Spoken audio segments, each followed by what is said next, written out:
GS study के अंतर्गत हम एक बहुत ही इम्पॉर्टेंट टॉपिक को ले रहे हैं और उस टॉपिक का नाम है ब्लड क्लॉटिंग। हम डेली लाइफ में जो है अपने तमाम प्रकार के ऐसी घटनाओं से भी गुजरते हैं जब हमको चोट लग जाती है और चोट लग जाती है तो ब्लड का बहना शुरू हो जाता है, लेकिन वो ब्लड कुछ देर तक बहता है, उसके बाद उस ब्लड का बहना रुक जाता है।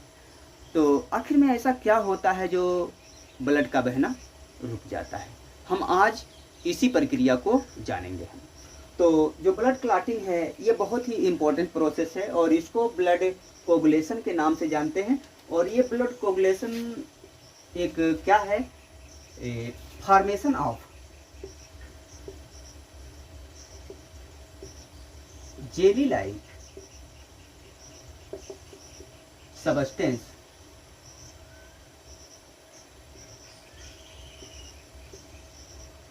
that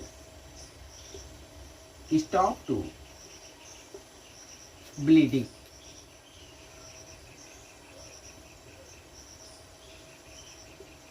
ये ब्लीडिंग को रोक देता है, अथवा हम इसको कह सकते हैं कि ये क्या है वास्तव में, हीमोस्टेसिस।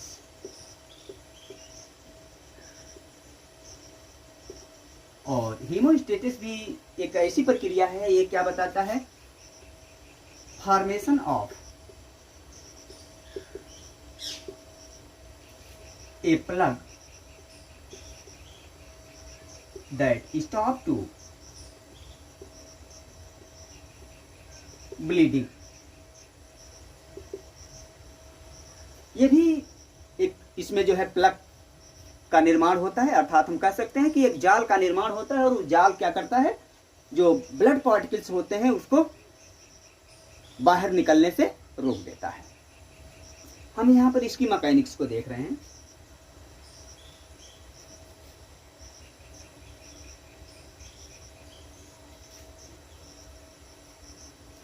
तो इसकी मैकेनिक्स जो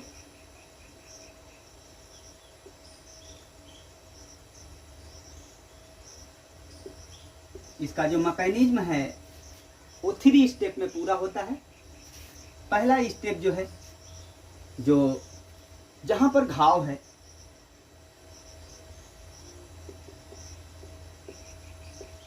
injury of blood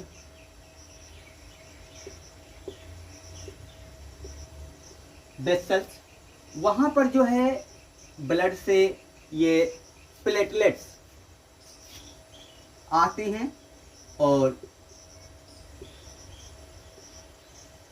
platelets clump eight आउंड, जो घाव होता है उसकी क्लम्पिंग करना शुरू कर देते हैं। और हम प्लेटलेट को जानते हैं, ये टाइप्स ऑफ ब्लड सेल। ये बहुत इंपॉर्टेंट सेल होती हैं, ये न रहे तो ब्लड की क्लॉटिंग नहीं होगी। अब ये प्लेटलेट्स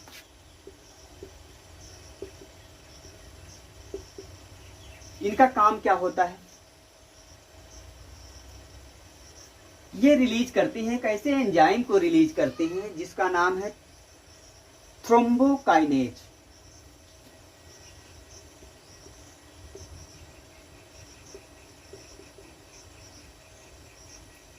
इस एंजाइम को वो रिलीज करते हैं।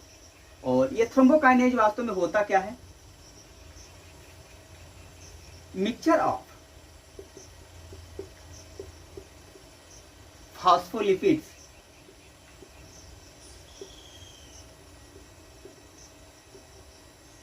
And tissues.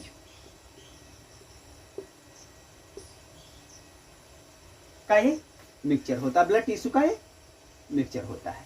ये एंजाइम होता है, फर्स्ट स्टेप यहीं पर खत्म हो जाता है और ये एंजाइम पर, और ये एंजाइम जो है सेकेंड स्टेप में जो है कैटालिस्ट का काम करता है। ये जो थ्रोम्बोकाइनेज बनता है वो सेकेंड स्टेप को कैटालाइज करता है।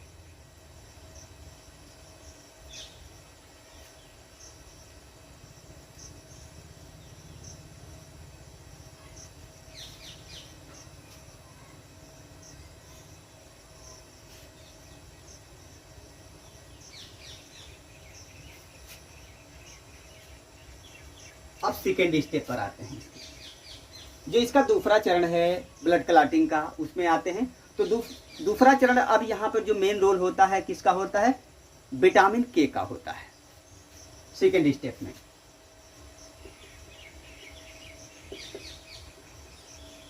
विटामिन के ये दो प्रकार की होती हैं, एक K1 और दूसरा K2। K1 को हम कहते हैं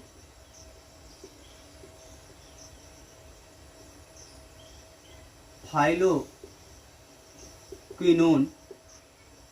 और K2 को हम बोलते हैं menaquinone.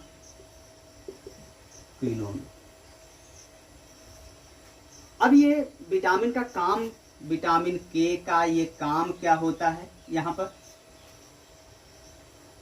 Activates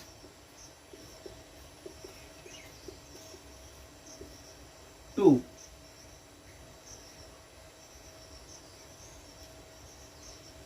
carboxylation.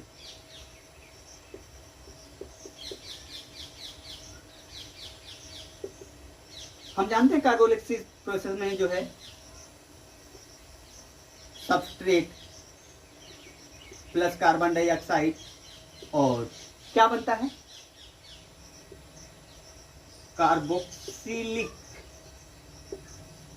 Acid group.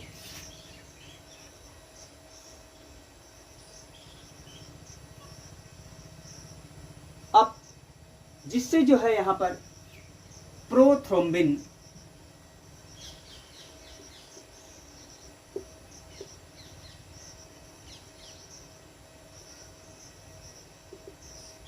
का निर्माण होता है, जो एक प्रोटीन होता है और ये सेकंड फैक्टर होता है, second important factor of blood clotting का होता है। अब इसके साथ में प्रोथ्रोम्बिन के साथ में जो है कैल्शियम आयन मिलता है और यहां थ्रोम्बोकाइनेज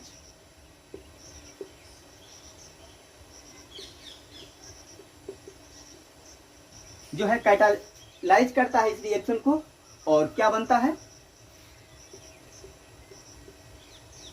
थ्रोम्बिन। इसका निर्माण होता है। ये थर्ड स्टेप में कैटालिस्ट का काम करता है।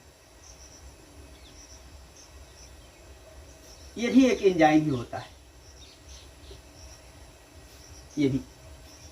ये सेकंड स्टेप जो है थ्रोम्बिन बनने पर ये कंप्लीट हो जाता है। तो इसमें क्या हुआ? विटामिन के ने क्या किया? कार्बोक्सिलेशन प्रोसेस को एक्टिवेट किया और जो इंटरेक्ट होकर के प्रोथ्रोम्बिन का यहाँ पर निर्माण हुआ और प्रोथ्रोम्बिन जो है कैल्शियम आयन के साथ थ्रोम्बोकाइनेज की उपस्थिति में रिएक्शन करके एक किसमें कन्वर्ट हो गया? थ्रोम्बिन में कन्वर्ट हो गया।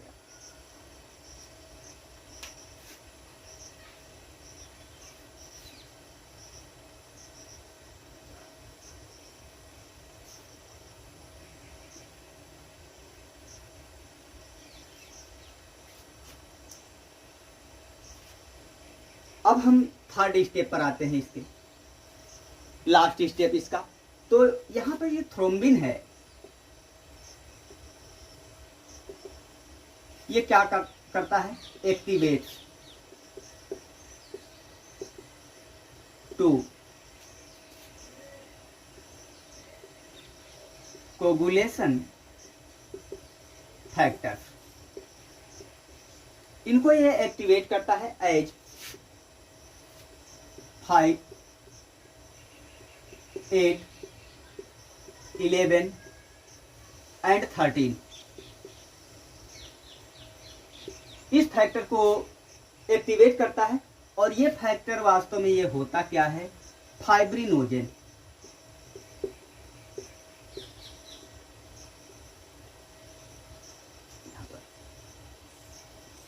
और फाइब्रिनोजन को हम जानते हैं क्या है, एक सोल्यूबल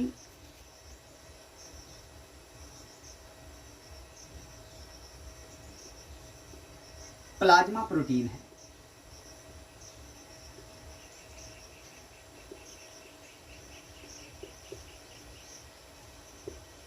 या हम जिसको कह सकते हैं कि ये एक ग्लाइकोप्रोटीन है।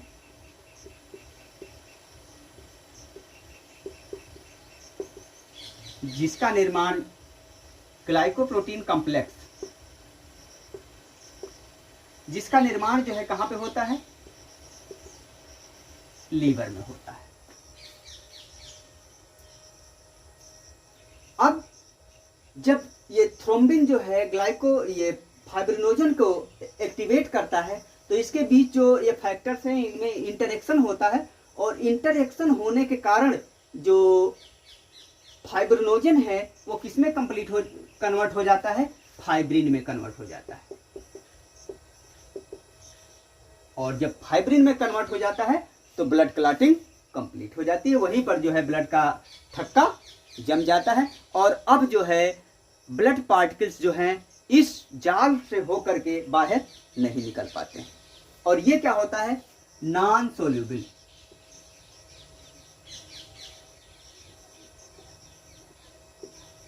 ये प्रोटीन होता है।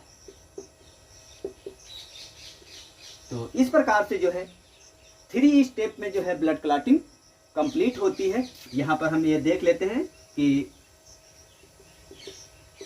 फाइब्रिनोजेन, थ्रोम्बिन, ये कैटालिस्ट हुआ और उसके बाद जो है फाइब्रिन, या इसको हम बोलते हैं क्लॉट, ये बनकर के तैयार हो गया। और इस प्रकार से तो इस पूरी प्रक्रिया को, इस ब्लड क्लॉटिंग में जो है कम से कम 8 से 10 मिनट का टाइम लग जाता है। तब जाकर के कहीं ब्लड जो है, यदि गहरा घाव है तो 8 से 10 मिनट लगेगा और इस क्लॉटिंग को बनने में, और क्लॉटिंग बनेगी तभी ब्लड का बहना बंद होगा।